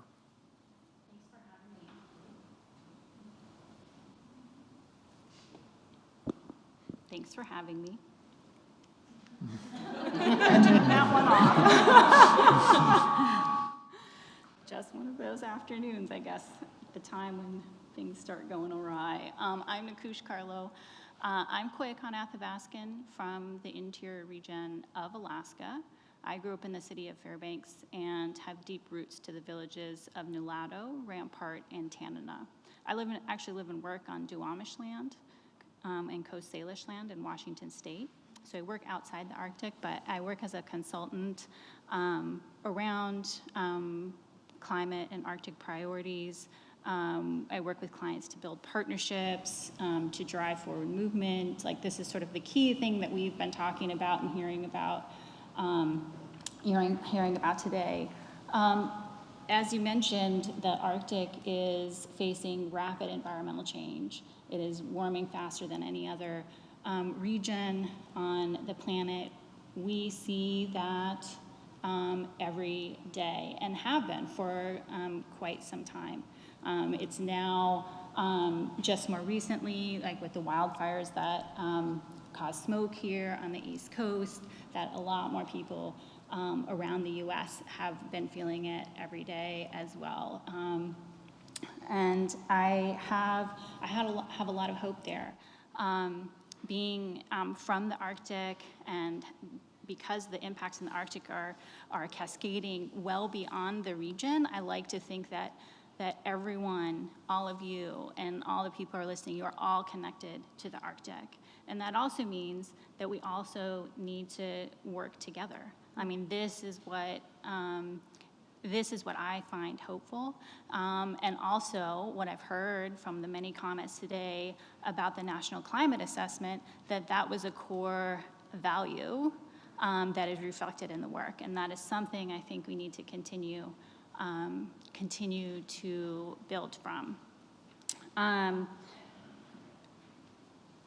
In thinking about the report, there's a framing I like to share called a climate 180. And it's really about flipping the point of view and the action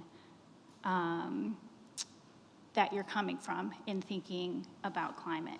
So there's two key principles, and I'm telling you this now early so you can start thinking about it, and I expect us to come talk to me about it later. There's two key principles in that. One is you look at climate challenges and you look at places where you can see a trajectory of going down a different path.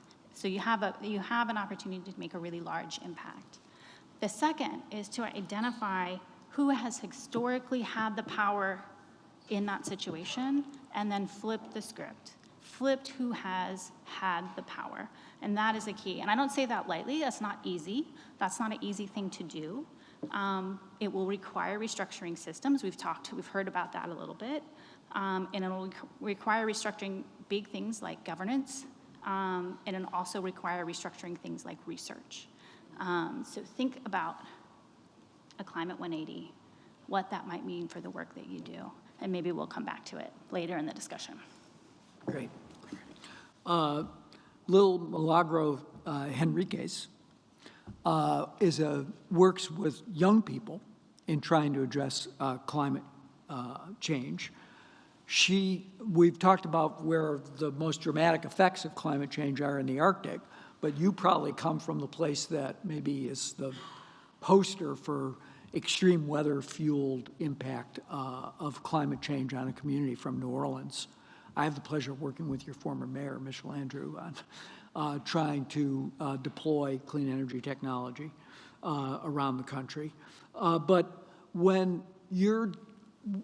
tell us a little bit about your work with young people, how they utilize the information that might be available in this. Is it empowering? Is it depressing? Is it all of the above? Why don't you give us a sense of how you're thinking about this report? Good. That worked. So yeah, thank you everyone for being here and for allowing me to be here. And I wanted to just start by saying, Kualitonali Nawinoteca Lil Milagro Enriquez. I'm the founder and executive director of Mycelium Youth Network, which is an Oakland-based organization, even though I'm from New Orleans. I'm also a descendant of detribalized Nahuatl peoples from Cutzatlan. I'm a mother. I'm a youth ally and activist, and an avid sci-fi fantasy nerd that loves to use games in order to think about climate-just futures and what could be possible. And so our work at Mycelium Youth Network, which is an Oakland-based organization, is really built on how do we prepare young people for climate change, using hard science data, and then weaving in our ancestral traditions, our community wisdom, the resilience that so many of our Black and Brown communities have. I hear a lot about the overburden. I also think that our communities are resplendent in actual traditions and practices that have gotten them this far. And so I want to honor that, as well as the legacy of environmental injustice that also happens. And so climate science is really integral to the work that we do in all of our curriculum.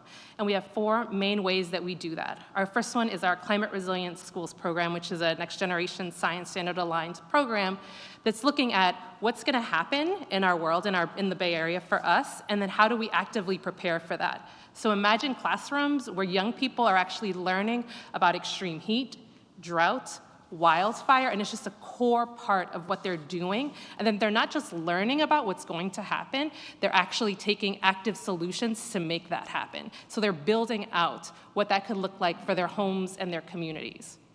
And then we also have our Youth Leadership Council process, which is a program that young people go through to be able to give young people institutional and infrastructural power to transform their schools into resilient hubs. And so they map out what's happening in their communities. They go through NOAA reports. I am sure they're going to get through this report as well. Then they go talk to their peers and their community members, and they start getting a picture of not just what's happening in their homes and in their communities, but what do people want to see? What's that world they want to envision? And then they build it out with climate allies that could be scientists or engineers, and they make it possible. So they build out their schools as resilient hubs, and it's a paid program because we also want young people to start thinking about how green jobs could actually serve as a viable platform for the future. We're at a state level. We're working currently to create 9th and 10th grade curriculum for the state of California that is looking at climate adaptation and mitigation, and it's a multi-sectoral partnership, which I'm extremely excited about, and it has the potential to reach millions of students now with the passage of AB 285, and that should release in 2025 roughly. And lastly, and my favorite part of it, is we also have an environmental justice Dungeons and Dragons program. And thank you. And it's all because it's designed to not just have young people stay in the hard realities of our current climate change system, but to start envisioning a world beyond that reality. So what is that thing they want to create, and how do we free up that imaginative space that young people hold so beautifully to say, what would you do in this situation? So they look at moments in environmental histories and futures, and then they're like, okay, so what do you want to do? If you can be anyone in the world, what do you want to do? How would you want to deal with this? And so, so much of our work isn't just really about imagining what is like the hard science facts, although that's a core component of what we do. It's supporting young people to be able to imagine a world beyond it. We stand between the reception and the audience, but I'm going to ask you one. I want to go down the list again, or go down the row again. One of the things about this assessment is, for the first time, we've had these additional chapters on economics, et cetera, but we also have a user-friendly atlas that drills down to the county level on data so that you can see the future, you can understand when people are talking about the difference between 1 degree and 2 degrees, and what is it going to mean to your community. I remember when the first atlas came out and you got regional data, that seemed really cool.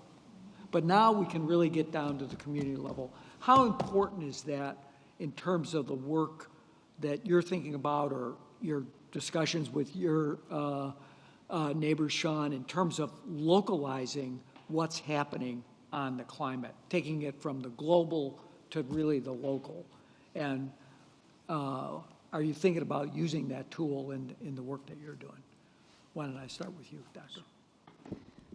So I think that, number one, that is just very exciting from the standpoint of healthcare access. So we recognize more and more in the state of Georgia, and really nationally, globally, that no place is safe from climate disaster. And what often happens is that not only are you requiring care that may be on top of what your chronic disease may require because of illness, injury in the setting of being exposed to certain things from extreme weather, but that if you're a cancer patient, then in the aftermath of that climate event, you're no longer able to access the healthcare facility where you routinely receive care. So I think that this type of tool is critical for us to plan to protect our healthcare infrastructure. So that's number one. I think that's critical. I think another piece is that this helps us envision how we can also mitigate the climate pollution that our health system itself is creating. And I think that we really need tools that help us identify from all of the different components that we ourselves are harming our communities so that we can take actions to mitigate that pollution and to really see near-term benefits in our patients, whether that's asthma, whether that's rates of cardiovascular disease. I think one of the things that we often hear about in our patients that's a misconception is, well, with heat stress, all I have to worry about is heat stroke or some sort of heat-related event. But it's our cardiac patients that are the leading cause of illness in the setting of extreme heat. So how do we outreach to these patients? How do we include that in our counseling? How do we use pharmacies in the area to outreach to these patients to say, you have this condition, you are on a variety of medications that make it harder for you to navigate your sweat response, to dilate your arteries in response to heat. So all of these things put you at increased risk. These are the things that you need to do. So I think a tool like this is critical for us in terms of counseling, in terms of protecting our patients so that they can access our system, and in terms of ensuring that our system is not harming our patients. Sean, precision at the local level, does it matter? You know, it does, but I also have to be very blunt and honest. I didn't even know what NCA 5 was 5 days ago. Never heard of it. Never heard of it. That doesn't mean to say that we weren't thinking about environmental factors on our operation, or that our neighbors were not thinking about it. We may have a very different outlook on or assessment of what's going on. But the reality is that this tool is a tool in our toolbox. It's one of many. I've looked through it a little bit. The ability to really hone in on your area was interesting. It allowed me to see how it technically could affect us differently than somebody even 500 miles down the road. So I think that tool makes it more usable and makes it more, I don't know what the word is, but it's more friendly for the average person to use. I think you mentioned that. I think also the thing that probably to a farmer matters most is, does it ground truth? And so I think the ability that this will give people, whether they want to agree with it or we don't want to agree with it, it allows us to benchmark it. It allows us to look at it on my farm or my neighbor's farm or some farm in Arizona and compare. Are we seeing what we said we were going to see? And I think that's an important part of it, in getting people to see or understand the different things that may be happening in the climate.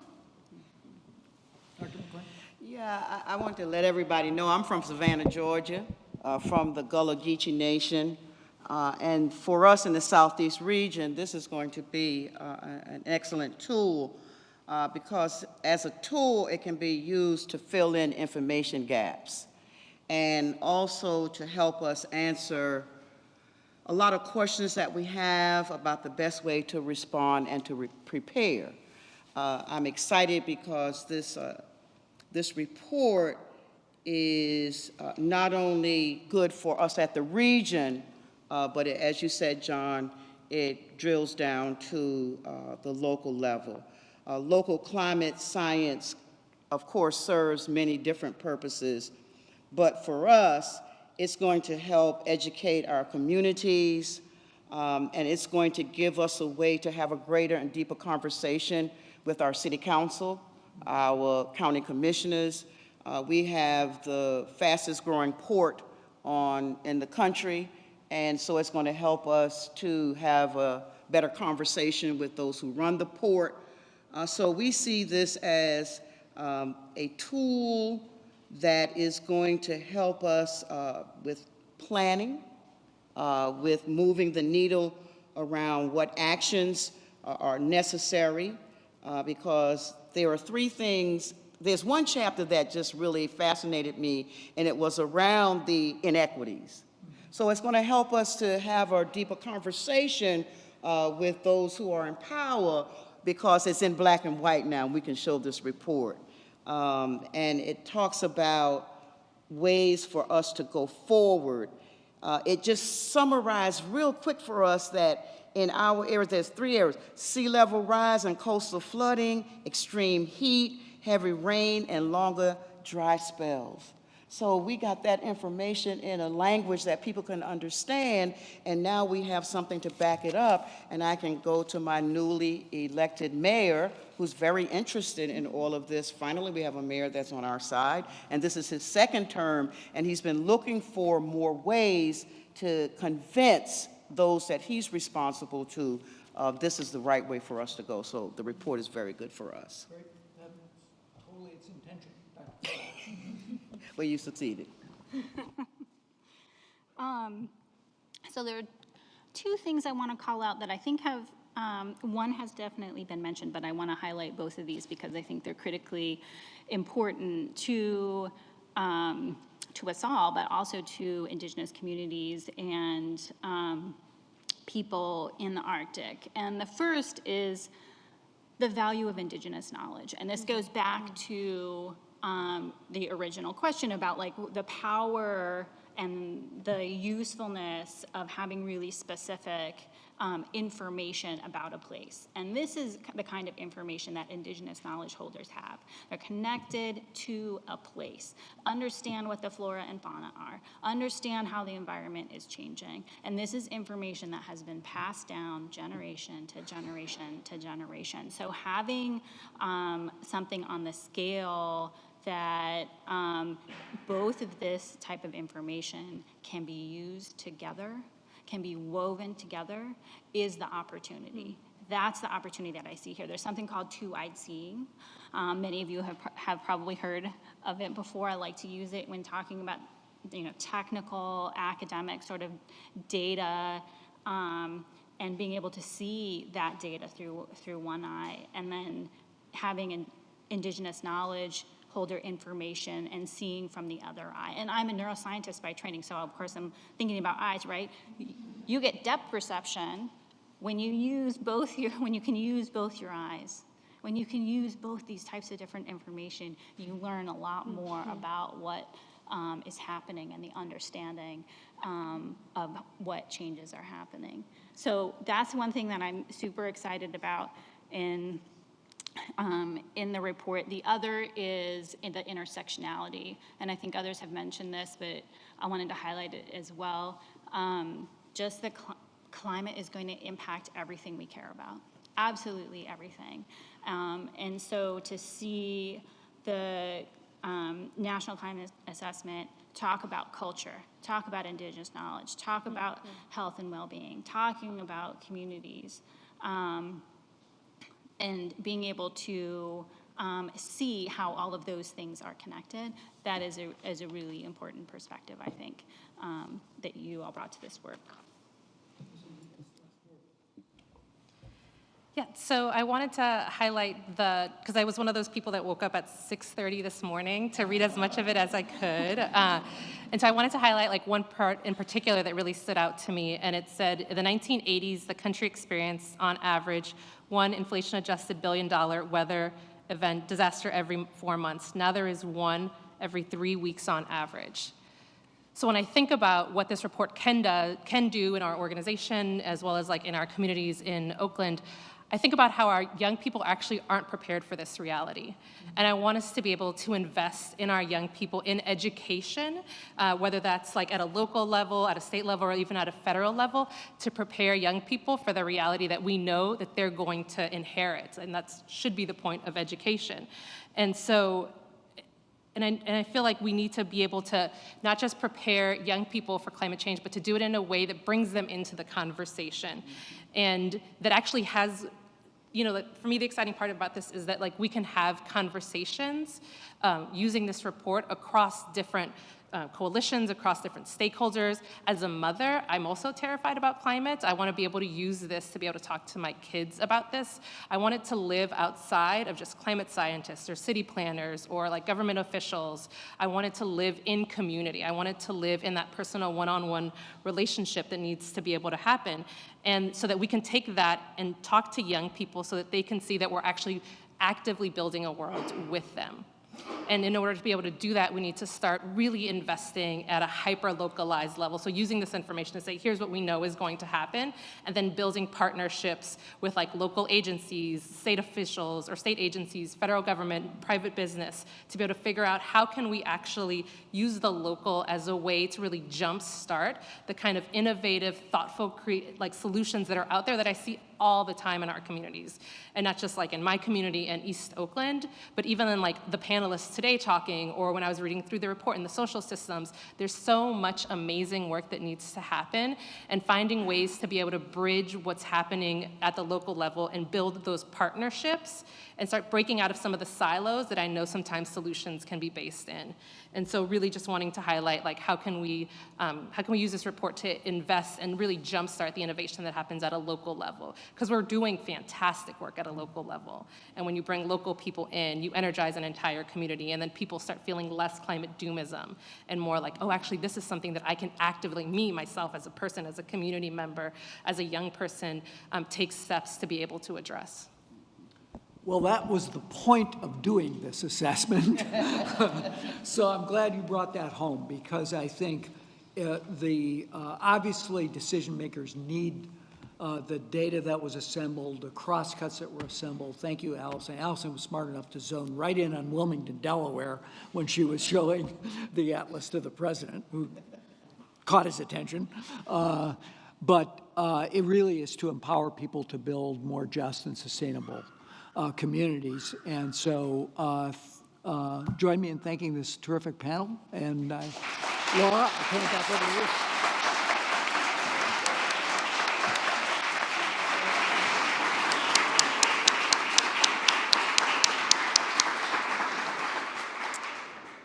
Thank you, John, and our amazing panelists. Wow. I think, they said it best, and just hearing from them directly about how this type of work could live on through communities and the work that they're doing is so inspirational, and as he said, was kind of the point of the whole thing. So that was really great to hear. Our final speaker tonight is Dr. Rick Spinrad. So Dr. Spinrad serves as the Undersecretary of Commerce for Oceans and Atmosphere, and also is the Administrator of the National Oceanic and Atmospheric Administration.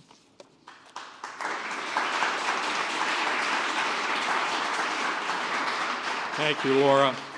What an amazing day, isn't it? The historic activities we're celebrating here. I'll point out it's a gorgeous fall day, as forecast. Don't lose sight of that. I also think it's important to just take a minute and think about where we are, physically, where we are. If you don't know about this room, look it up when you get home. This room is a room where many important and historic events have taken place, where many decisions were codified, and basically where the future was defined. How appropriate that we are celebrating the rollout of the National Climate Assessment, the very definition of the trajectory of our nation in this historic room. Keep that in mind as you go home. Take a look at what's been done here. And that exemplifies, in my opinion, the real value of what we're celebrating here today and the vision of what will be in the future. I am so honored to be able to speak with you today to celebrate the release of this critically important report. In the last month, I have had the opportunity to see how we're using some federal dollars. You heard reference to the Bipartisan Infrastructure Law and the Inflation Reduction Act. I've seen work in Puget Sound in Washington, in the Chagrin River outside of Cleveland, and on the coast of New Hampshire, in Rye, New Hampshire, where we're doing everything from restoring salmon habitat to floodplain conservation in an urban area, to tidal culvert replacement to reduce flood risk. These are exactly the types of things that are going to be defined by and framed by the information we've got in the National Climate Assessment. Products such as the National Climate Assessment is referencing are essential for us to be able to move forward and make these differences in people's lives, livelihoods, and lifestyles. The National Climate Assessment is one of the most significant reports put out by the U.S. government. Full stop, period. It's done in close collaboration with the broader research community. It's done in close collaboration with the users. I think the two panels, the extraordinary panels that we had this afternoon, exemplified a truly and fundamentally different approach and value-add approach, as we like to say in DC. So I want to thank everyone who has worked over the last few years on the 5th National Climate Assessment. Certainly can't name every single contributor. Well, I could, but I think we've got other things to do. But let me just take a minute and give you a little bit of a kind of a Cook's tour of some of the sheer numbers of activities and folks involved. 14 Federal Steering Committee members, 36 coordinating lead authors, 18 agency chapter leads, 38 chapter lead authors, more than 400 chapter authors, 250 technical contributors, 12 National Coordination Office points of contact, 40 National Coordination Office and technical support unit staff, 41 review editors, 18 peer review committee members, and 1 Allison Crimmins. I'm also proud to note, I've got to take a little bit of personal pride in pointing that nearly 100 NOAA scientists and staff were among those who contributed. Oblige me a little bit of pride in pointing out that NOAA scientists authored 20 out of the report's 32 chapters. We obviously take this very seriously. This is our lifeblood. And those of you who have not had a chance to meet any of the federal employees who worked on this, please take a minute, thank them, ask them what they took out of the exercise as well. NCA 5, as you have heard so vividly expressed here, is going to be used by policymakers, regional planners, adaptation specialists, states, tribes, businesses, educators, students, journalists, and the general public. I have to share with you a personal vignette. I love that John Podesta's last question was on the NCA 5 Atlas. I spent a half an hour yesterday with Jack Dangermond from Esri, listening to him explain to me how important and valuable that atlas was. It's people like him, and he represents industry that understand the value of these products. In addition to federal scientists from the 14 U.S. GCRP agencies, the report's authors also come from across our nation's universities, industries, private sector, philanthropy. Collaboration is the very lifeblood. It's the DNA built into NCA 5. It is also, I would say, the gold standard for climate information and service to the nation. I can guarantee you that at NOAA, we're going to take everything we've learned from NCA 5 to heart as we are moving forward from this day forward. Also, and I'll try to represent my colleagues, the other members of the administration, the other agency leaders here, and tell you that we should take great pride in the scientific integrity. And let's not lose sight of that at a time when science itself is being questioned and threatened, but the scientific integrity and rigor of NCA 5 is unparalleled. We must rely on it as we move forward. This is a preeminent source of authoritative information on the risks, impacts, and responses to climate change in the United States. It is a roadmap. It's telling us the way forward to a better future, with more examples of how communities, including those at greatest risk, can do the things that they need to do, can understand what resources are needed, can understand what challenges have to be prioritized, and accelerate their resiliency. I want to end with again, another thank you to everyone who has contributed and made NCA 5 the success it is. But I also want to end with a quote from the report itself, from the overview chapter. And I think you can see how this is going to help guide us and help us navigate. Quote, each increment of warming that the world avoids through the actions that cut emissions or remove carbon dioxide from the atmosphere reduces the risks of and harmful impacts of climate change. While there still are uncertainties about how the planet will react to rapid warming, the degree to which climate change will continue to worsen is largely in human hands. And finally, I can't resist quoting directly from Poet Laureate Ada Limon when she said on her video, "Let's make it about moving forward." Thank you and congratulations.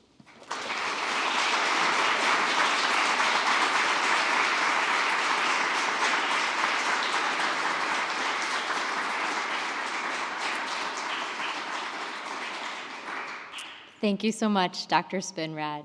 And thanks to all of you who joined in the room and on the live stream today. We hope that you help us get the word out about NCA 5 as a resource for all Americans. I think this concludes the live stream portion, and then folks in the room just hang tight for a minute. Okay.